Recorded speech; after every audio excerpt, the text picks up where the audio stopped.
بسم اللہ الرحمن الرحیم۔ خواتین و حضرات، السلام علیکم۔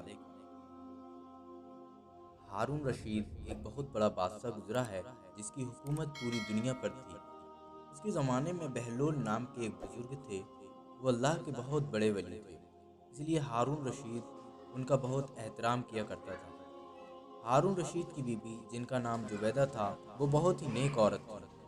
زبیدہ نے اپنے محل میں ایسی 1000 نوکرانیاں رکھی ہوئی تھیں جو قرآن کی حافظہ تھیں اور قرآن کی تلاوت کے لیے ان سب کی ڈیوٹی الگ الگ شفٹوں میں لگی ہوئی تھی، جس کا نتیجہ یہ ہوتا تھا کہ محل میں 24 گھنٹے قرآن کی تلاوت ہوتی رہتی تھی اور اس کا محل قرآن گلشن لگتا تھا۔ ایک دن کی بات ہے کہ ہارون رشید اپنی بیوی زبیدہ کے ساتھ دریا کے کنارے ٹہل رہے تھے کہ ایک جگہ بزرگ دانا بہلول کو بیٹھے ہوئے دیکھا۔ دیکھتے ہی اس نے سلام کیا تو دانا بہلول نے جواب دیا۔ بہلول اس وقت مٹی کا گروندہ بنا رہے تھے تو ہارون رشید نے پوچھا، کیا کر رہے ہو؟ بہلول نے جواب دیا، ریت میں گھر بنا رہا ہوں۔ ہارون رشید نے پوچھا، اس کے لیے بنا رہے ہو؟ بہلول نے جواب دیا، جو اس گھر کو خریدے گا میں اس کے لیے دعا کروں گا کہ اللہ تعالیٰ اس کو جنت میں گھر عطا فرمائے۔ ہارون رشید نے پوچھا، اس گھر کی کیا قیمت ہے؟ بہلول نے جواب دیا، صرف 1 دینار۔ ہارون رشید نے سوچا، یہ ایک دیوانہ ہے، جانے کیا بڑبڑا رہا ہے، اسی لیے اس بات پر دھیان نہیں دیا اور وہ آگے بڑھ گیا۔ اس کے پیچھے زبیدہ خاتون آئیں، انہوں نے بھی سلام کر کے یہی سوال پوچھا، کیا کر رہے ہو؟ کس کے لیے بنا رہے ہو؟ تو بہلول نے پھر وہی جواب ان کو بھی دیا کہ جو اس گھر کو خریدے گا میں اس کے لیے دعا کروں گا کہ اللہ تعالیٰ اس کو جنت میں گھر عطا فرمائے۔ قیمت پوچھنے پر بہلول نے 1 دینار بتایا تو زبیدہ نے 1 دینار دے کر کہا، میرے لیے دعا کر دینا، اور پھر وہ آگے بڑھ گئیں۔ رات کو جب ہارون رشید سویا تو اس نے خواب میں جنت کے حسین منظر دیکھے۔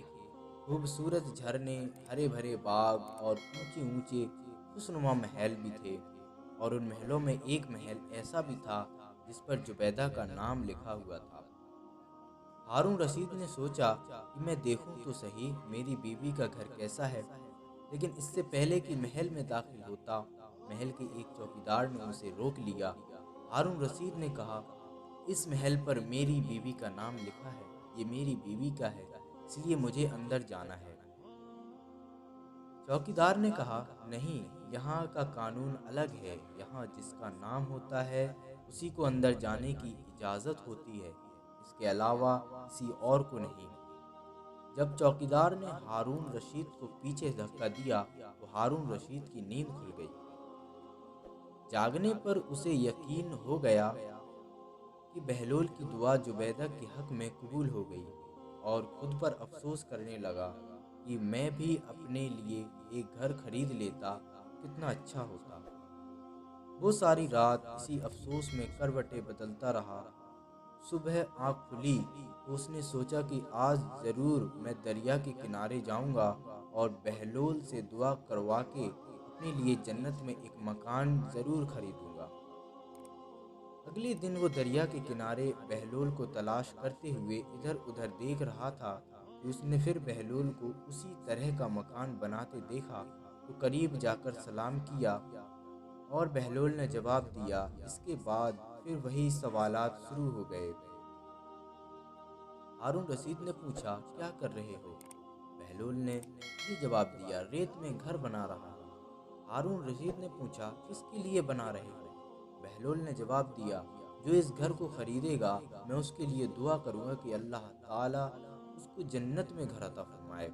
ہارون رشید نے پوچھا، اس گھر کی کیا قیمت ہے؟ بہلول نے جواب دیا، اس کی قیمت پوری دنیا کی بادشاہی ہے۔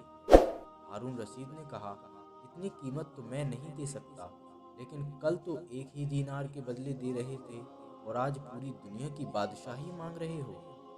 بہلول نے کہا، بادشاہ سلامت، کل بن دیکھے معاملہ تھا اور آج دیکھا ہوا معاملہ ہے۔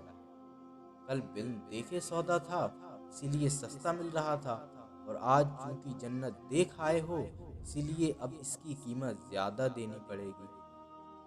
ہماری مثال ایسی ہی ہے کہ آج ہم نے اللہ اور اس کے رسول کو بن دیکھے مانا تھا، اسی لیے جنت بڑی سستی ہے، لیکن جب موت کے وقت آخرت کی نشانیاں دیکھ لیں گے تو پھر اس کے بعد اس کی قیمت ادا نہیں کر سکیں گے۔ اللہ تعالی ہم کو صحیح راستے پر چلنے کی توفیق عطا فرمائے۔